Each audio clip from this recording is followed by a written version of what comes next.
Dear Phaco beginners, this is how one can do Phaco emulsification by divide and conquer technique. This is the main incision, 2.8 mm. Now this is one side port on the left side of the main incision and another side port on the right side of the main incision.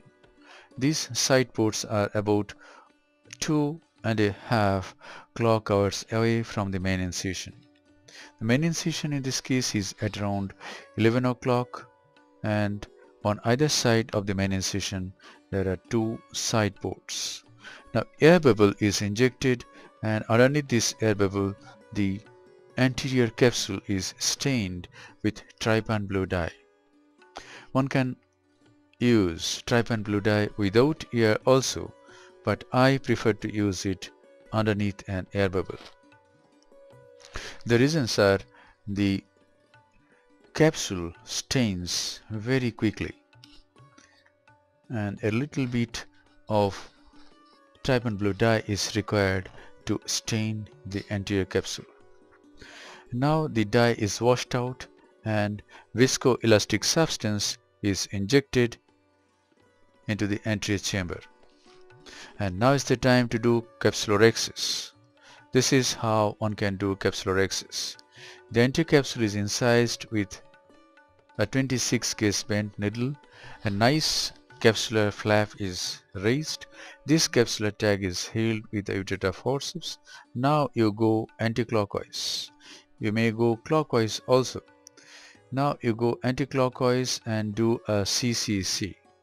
If it tends to come to the center, go to the periphery again. Do an adequate size rhexis, a rhexis of adequate size. It may not be circular, but it should be adequate and it should be a continuous rhexis. Now you do hydrodissection. Use a 27 gauge cannula and use BSS. Go underneath the anterior capsular rim, go near the equator and inject BSS very gently. You can see the fluid wave going behind the lens to the other equator. Now you depress the other equator. Do hydro in the other side also. Do hydro at multiple points. And now depress the nucleus and rotate it. Yes, in this case you can see that it rotated and the nucleus is free. Now inject viscoelastic substance again and enter into the eye, the bevel down, and now make the bevel up. Now you start sculpting. Make trench, make a plus sign. This is the initial trench, and now rotate it 90 degree and trench, make sculpt at the middle of the other heminucleus, and now rotate it again and deepen the initial trench. Now rotate it again and sculpt at the middle of the other heminucleus. Thus it should be a nice plus sign and go at a deeper level. And you can see in this case that as you are going to a deeper level, at the floor of this trench, at the floor of this groove, you can see red glow. And go to a deeper level. This Phaco tip should be buried, yes, like this. You can see the Phaco tip is almost buried in the trench. And now once you think that the trench is of adequate depth, just give opposite forces and divide the nucleus into 4 fragments. So it's a nice free 4 fragments. And now go to Phaco 2 mode. This so far you have been in Phaco on mode, where in this machine, in Oatly Catrix 3 machine, what I use is Phaco power about 65% in this case, flow rate is 30 and vacuum is 60. And now in Phaco 2 mode, the flow rate is 45, vacuum is 450 and power is 65%.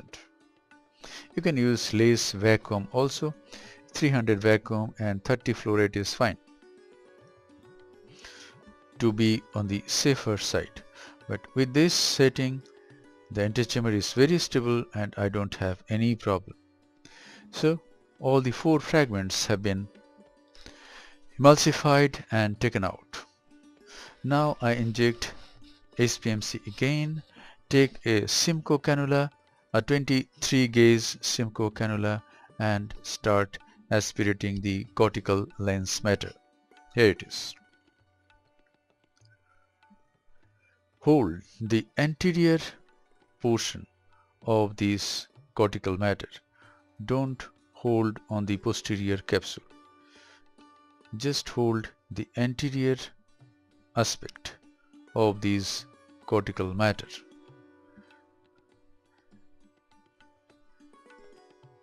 These side ports are about 1.5 mm width and you can introduce a Simcoe cannula very nicely. It's a very slender Simcoe cannula.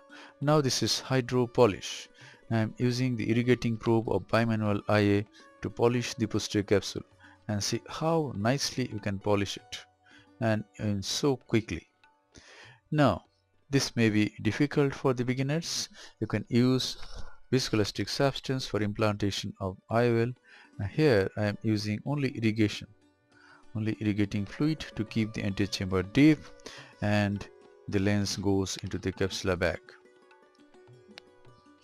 The advantage is you haven't used viscoelastic substance, so you don't have to remove it.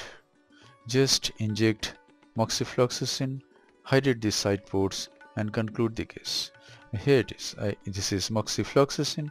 Now I hydrate the side ports and make these side ports watertight wounds. This stromal hydration closes the side ports. I go behind the IOL. This is the final wash. This I do to prevent TAS, toxic anterior segment syndrome. This is clear BSS, and at the conclusion of surgery, this is BSS and the surgery gets over. Thank you very much. Hope this video will help you in developing your surgical skills.